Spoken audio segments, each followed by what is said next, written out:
नमस्कार साथियों, SCB astrology channel में आपका स्वागत है। आज मैं गुरु पूर्णिमा के टॉपिक पर चर्चा करने जा रहा हूं कि गुरु पूर्णिमा का एस्ट्रोलॉजिकल रूप से कोई महत्व है या एस्ट्रोलॉजिकली इसका कोई लिंक सामने आता है, इस पर मैं चर्चा करने जा रहा हूं। उससे पहले हम एक्चुअल क्या है कि ये सारी चीज़ें काल के अंदर आती है, तो हम कुछ काल पर हम चर्चा करते हैं। समय को दो तरीके से विभाजित किया गया है, एक होता है पारमार्थिक काल, एक होता है व्यवहारिक काल। पारमार्थिक काल तो जो हमारे भगवान हैं उनसे जुड़ा हुआ होता है, क्योंकि जिनको महाकाल बोला गया है, जिनका कोई विभाजन संभव नहीं है, वो तो पारमार्थिक काल के अंदर आते हैं। और जो व्यवहारिक काल है, जिसका विभाजन हमने युगों में किया, जिसका विभाजन हमने वर्षों में किया, महीनों में किया, दिनों में किया, और जो अहोरात्र यानी होरा के रूप में विभाजित है, इंग्लिश में आवर कहते हैं, उस रूप से जो विभाजित है, वो सारे व्यवहारिक काल के हमारे लक्षण हैं, जिसमें हमारे ऋतुएं बनती है, मौसम आते हैं, परिवर्तन घटित होते हैं, त्योहार आते हैं।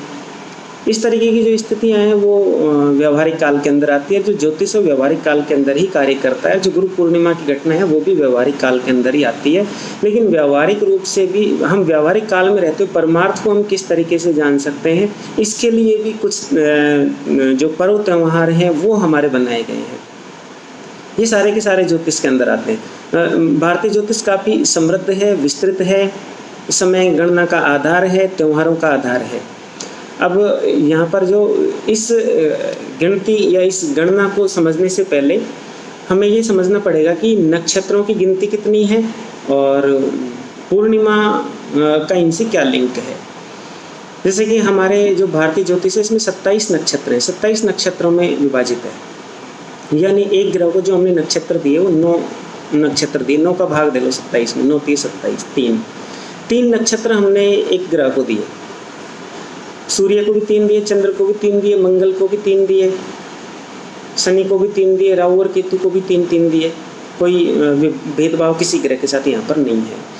अब वो जो विभाजन की गिनती है, उस विभाजन की गिनती में सूर्य के भी 3 नक्षत्र हैं जो खासे महत्व के हैं। उन सूर्य के 3 नक्षत्रों में एक नक्षत्र कृत्तिका आता है, एक उत्तरा फाल्गुनी है और एक उत्तराषाढ़ा है। अब ये जो 3 सूर्य के नक्षत्र हैं, इन्हीं में एक नक्षत्र उत्तराषाढ़ा जब आता है तो उसमें जो गुरु पूर्णिमा है वो घटित होती है, आषाढ़ मास की पूर्णिमा आती है। अब मैं आपको, ये तो एक नक्षत्र की गणना है। अब मैं एक आपको जो पूर्णिमा का जो आधार है वो आपको और बता दूं। इस महीनों का नामकरण इसके साथ जुड़ा हुआ है एक्चुअल में। जैसे कि जब कृत्तिका नक्षत्र में चंद्रमा का भ्रमण हो, पूर्णिमा हो तो कार्तिक का महीना। उत्तरा फाल्गुनी नक्षत्र में चंद्र का भ्रमण हो, पूर्णिमा हो तो फाल्गुन का महीना।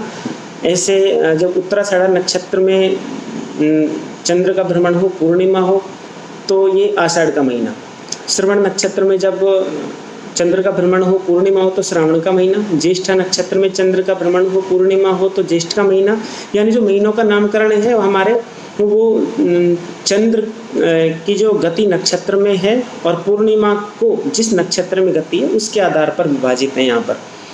यहाँ पर इससे ज्योतिष की समृद्धता का पता चलता है। यहाँ पर किसी ने भी आकर उसमें हस्तक्षेप करने की कोशिश नहीं की, चाहे वो भगवान ने अवतार लिया तो उन्होंने भी नहीं की। भगवान राम का अवतार हुआ, भगवान कृष्ण का अवतार हुआ, कभी उन्होंने इस व्यवस्था के अंदर हस्तक्षेप करने की कोशिश नहीं की, जबकि वो इन सबसे परे थे। पारमार्थिक रूप से जो पर ब्रह्म है उनकी श्रेणी है उनकी, जिनका किसी भी तरीके से व्याख्या संभव नहीं है। नीति कह के वेदों ने जिनके बारे में, यानी निरूपण ही संभव नहीं है, उनके बारे में क्या बोले, निरूपण संभव नहीं है। जितना भजन हो जाए उतना ठीक है, बोलना संभव नहीं है। तो ऐसी स्थिति। अब दूसरी तरफ हम वेस्टर्न को देखें तो जूलियस सीजर के नाम पर जुलाई, अगस्टस के नाम पर अगस्त, इन 2 महीनों को तकरीबन लोग जानते हैं। तो वहाँ क्या है कि जो व्यक्तिवाद है वो महीनों के नामकरण का आधार है। भारतीय परंपरा इससे फ्री है, व्यक्तिवाद यहाँ पर आधार नहीं है, इसलिए बड़ी समृद्ध परंपरा है। तो इसके विषय में अंधविश्वास कहना कि ये महीना ये हो गया, इस तरीके से कार्तिक का महीना है, आषाढ़ का महीना है, श्रावण का महीना है, आज ये मना ली, या फसल कटने के साथ इस त्यौहार की शुरुआत हो जाती थी, इस तरीके के जो लॉजिक लगाए जाते हैं वो बड़े फालतू के से लॉजिक हैं। कृपया उन लॉजिकों में न जाएं। अब यहाँ जो सूर्य के 3 नक्षत्र हैं, सूर्य के 3 नक्षत्र में जब चंद्र का भ्रमण होता है, पूर्णिमा होती है, 2 चीज़ें होना जरूरी है, चंद्र का उस नक्षत्र पर भ्रमण और पूर्णिमा। तो वो आध्यात्मिक रूप से काफ़ी समृद्ध परंपरा मानी जाती है। यानी कृतिका नक्षत्र हो, चंद्र का भ्रमण हो, पूर्णिमा हो, तो कार्तिक की पूर्णिमा का खासा महत्व है। देव दिवाली आती है, गुरु नानक जी की जयंती मनाई जाती है। इस तरीके से उत्तरा फाल्गुनी नक्षत्र है, उस पर चंद्र का भ्रमण हो, पूर्णिमा हो, तो फाल्गुन की पूर्णिमा आती है। फाल्गुन की पूर्णिमा का बड़ा महत्व है। होली आती है इस दिन, होली की रात को लोग जागते हैं, आध्यात्मिक रूप से कीर्तन वगैरह करते हैं, ध्यान जाप वगैरह करते हैं और अगले दिन धुलंडी खेलते हैं। बड़ा महत्व है। और जो वैसे भी सभी को विदित है कि जो बुराई होती है उसको जलाया जाता है, अच्छाई की जीत होती है, खासा महत्व है। तीसरा है आषाढ़ मास की पूर्णिमा। आषाढ़ मास की पूर्णिमा जो है, इसमें उत्तराषाढ़ा नक्षत्र में चंद्र का भ्रमण और पूर्णिमा, ये गुरु पूर्णिमा के रूप में मनाई जाती है। मुंडिया पूनी भी कहते हैं। कुछ लोग इस दिन गोवर्धन जी में भगवान की परिक्रमा भी लगाते हैं, क्योंकि भगवान श्री कृष्ण की जगत गुरु की उपाधि है, तो परिक्रमा भी लगाते हैं। इस तरीके से भी करते हैं। और संन्यास पंथ के जो लोग हैं वो चातुर्मास करते हैं। तो अब चातुर्मास में एक्चुअल क्या है, यूँ तो सन्यासियों का हमेशा चलना एक आदर्श रहा है। चरवेती भगवान शंकराचार्य हुए संन्यास के बड़े पुरोधा। चरवेती उनका एक सूत्र भी था। आज भी इस परंपरा का सन्यासी लोग पालन करते हैं। और जो आषाढ़ मास की जो शुक्ल पक्ष की एकादशी आती है, जिसको देव सैनी की एकादशी बोलते हैं, वहाँ से लेकर देव जागरण की एकादशी, यानी 4 महीनों तक चातुर्मास करते हैं। इसके अतिरिक्त भ्रमण करते हैं। इन 4 महीनों में क्या होता है, बारिश वगैरह भी होती है। और दूसरा, आध्यात्मिक रूप से जो खास जो घटित होने की घटना होती है, वो भी इन 4 महीनों के अंदर होती है। चाहे वो गुरु पूर्णिमा की घटना हो, या श्रावण मास में बेलपत्र चढ़ाना हो, या भाद्रपद मास में जो जैसे कि जैनियों के तो खास तौर से पर्युषण पर्व वगैरह भी इसमें चलते हैं। अनंत चतुर्दशी का इनके यहाँ बड़ा महत्व होता है। और अनंत चतुर्दशी का तो जो हिंदू धर्म के लोग हैं उनमें भी खासा महत्व है। और इसके बाद जो आश्विन का महीना है, उसमें नवरात्रि वगैरह भी आते हैं। और जो श्राद्ध वगैरह है वो भी लोग निकालते हैं, नवरात्रि वगैरह भी आती है। इसके बाद जो कार्तिक का महीना होता है, उसमें दीपावली वगैरह आती है। खासा इनका महत्व है। तो इन 4 महीनों के अंदर जो काफ़ी जो ये आध्यात्मिक रूप से जो लबरेज ये जो महीने रहते हैं, इनमें ये जो गुरु पूर्णिमा का घटना है वो भी होती है। अब यहाँ पर क्या है कि चंद्रमा मन का प्रतीक है। आप इसके लिए ज़्यादा कुछ दूर जाने की जरूरत नहीं है। ऋग्वेद के पुरुष सूक्त के अंदर बहुत साफ लिखा है, सूर्य जगत की आत्मा है, चंद्रमा मन है। अब जिस धर्म की परंपरा इतनी समृद्ध और उसको कोई ढकोसला कह दे, और वो भी जो 10-20 साल से ये जानते हो कि चंद्रमा का मन पर इम्पैक्ट होता है। यानी अमावस्या हो या पूर्णिमा हो, पूर्णिमा को जैसे कि समुद्र के पानी में ज्वार आते हैं, ऐसे मन की भावनाओं में उछाल आता है। कुछ लोग चंद्रमा पर बड़ी श्रेष्ठ, जब पूर्णिमा होती है तो अच्छी रचनाएं करते हैं, कविता पाठ वगैरह, जो श्रेष्ठ रचनाएं करते हैं। एक्चुअल में पाठ तो बाद में कर सकते हैं। श्रेष्ठ रचनाएं करते हैं, अच्छे जो विचार होते हैं वो आते हैं। तो कई लोग जो मानसिक रूप से थोड़े विक्षिप्त होते हैं, उनको अलग किस्म के दौरे पड़ने की संभावना वगैरह रहती है। ये आधुनिक विज्ञान ने अब जाना है, मुश्किल से 10-15 साल से। इससे पहले का इनसे कोई लिंक नहीं था। लेकिन भारतीय परंपरा जो पहले तो श्रुत परंपरा के रूप में रही, इसके बाद टेक्स्ट तो बाद में बना, यानी बुक्स के रूप में तो बहुत बाद में आई, जो भी आधी अधूरी कितनी आ पाई उसका कोई पता नहीं है। लेकिन जो श्रुत परंपरा थी उसमें भी ये था कि चंद्रमा मन का कारक है और जो सूर्य है वो आत्मा का कारक है। अब इसमें क्या होता है कि चंद्र का सूर्य के नक्षत्र में प्रवेश होता है। अब सूर्य के नक्षत्र में जब चंद्र का प्रवेश होता है, चंद्र आत्मा का कारक है, यानी जो मन की जो प्रवृत्तियां हैं, मन की प्रवृत्तियां जो बहिर्मुखी रहती है, वो बहिर्मुखी मन की प्रवृत्तियां अंतर्मुखी होने लग जाती है, या अंदर की तरफ जाने लग जाती है, या वो आत्म तत्व को जानने के लिए जाने लग जाती है। भगवान इस समय हमारे जो सनातन परंपरा है उसमें भगवान 4 मास के लिए योग निद्रा में जाते हैं। तो जो योग निद्रा एक संकेत मात्र है कि इस समय क्या है कि आप एकांत में बैठे, ध्यान वगैरह का सहारा लें, योग वगैरह करें, और तो उसके क्या है कि खासा उसके लाभ देखने को मिल सकते हैं। तो योग निद्रा उसी तरह की एक स्थिति है जो सामान्य निद्रा से अलग है, और उसमें आध्यात्मिक जागरण के लिए, योग निद्रा आध्यात्मिक जागरण के लिए की जाती है। जो मन की प्रवृत्तियां होती हैं उनका अंदर की तरफ संकेत होता है, और पूर्णिमा के घटित होती है, क्योंकि पूर्णिमा क्या पूर्णा संज्ञक तिथि है। जैसे पंचमी, दसवीं, पूर्णिमा 3 तिथियां पूर्ण संज्ञक मानी गई हैं। पूर्ण संज्ञक तिथि का जब गुरु के साथ योग होता है तो सिद्धि योग होता है। गुरु यहाँ 2 तरीके से, गुरुवार भी होता है और आध्यात्मिक गुरु भी होता है। तो गुरुवार को जब पूर्ण संज्ञक तिथि आती है तो योग सिद्धि योग होता है। और यदि उत्तराषाढ़ा नक्षत्र हो, पूर्णिमा हो और आध्यात्मिक गुरु का उसमें साथ हो तो वो जो स्थिति होती है वो आध्यात्मिक रूप से जो गुरु पूर्णिमा के घटित होने की स्थिति होती है वो होती है।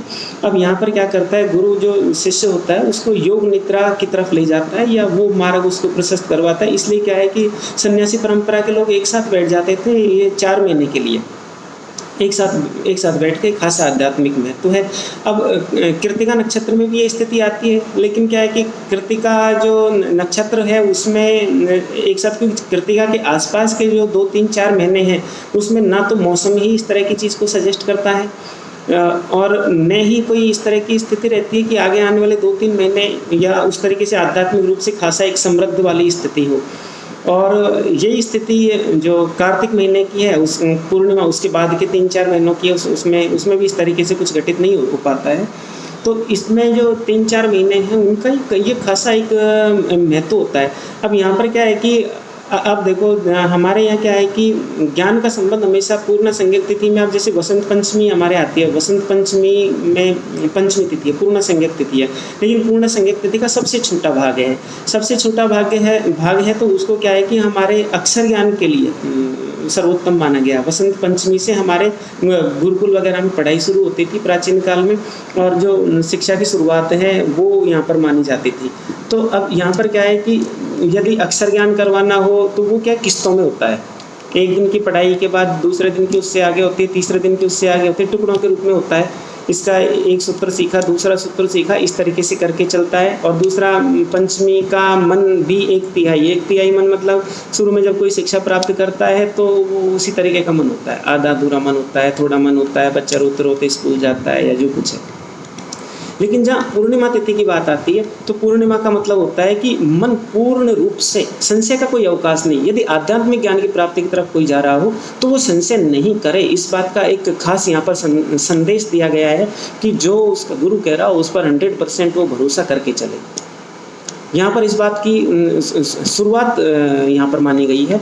और दूसरा, अब ये शुरुआत में ही पूर्णता निहित है। आध्यात्मिक ज्ञान में जब अनुभूति होती है तो वो अनुभूति हमेशा पूर्णता की तरफ ही जाती है। और दूसरी क्या है कि जब तक कोई ज्ञानी नहीं हो जाता तब तक उसे मोक्ष भी नहीं मिलता। इस तरह की भी एक जो भारतीय सनातन व्यवस्था है उसमें माना गया है कि जब तक ज्ञान नहीं हो जाता तब तक मोक्ष नहीं हो सकता। इसलिए भगवान कहते हैं कि ज्ञानी भक्त ही जो उनका है वो श्रेष्ठ भक्त की श्रेणी में आता है। अब जो आध्यात्मिकता के जितने सूत्र हैं, जब कोई योग निद्रा की अवस्था में जाएगा तो आध्यात्मिकता के सूत्र उसको होते हैं वो सारे के सारे घटित होने लग जाते हैं। इसलिए जो गुरु पूर्णिमा है वो आषाढ़ी पूर्णिमा को मनाई जाती है। तब मन की जो सारी प्रवृत्तियाँ होती हैं अंतर्मुखी हो जाती हैं। बेलपत्र चढ़ाए जाते हैं। श्रावण मास में जो कुछ लोग जो भगवान महादेव की आराधना करते हैं वो बेलपत्र चढ़ाते हैं। बेलपत्र भगवान के 3 नेत्रों का प्रतीक है।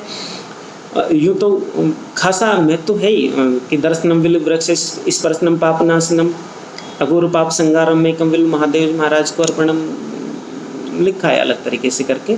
वो विलवाष्टक में आते हैं, जो 8 जो मंत्र हैं वो अलग तरीके से आते हैं। तो उनका एक खासा, क्योंकि ये तो संन्यास परंपरा की बात है, गृहस्थ आदमी 4 महीने के लिए एक साथ तो कहीं बैठ नहीं सकता।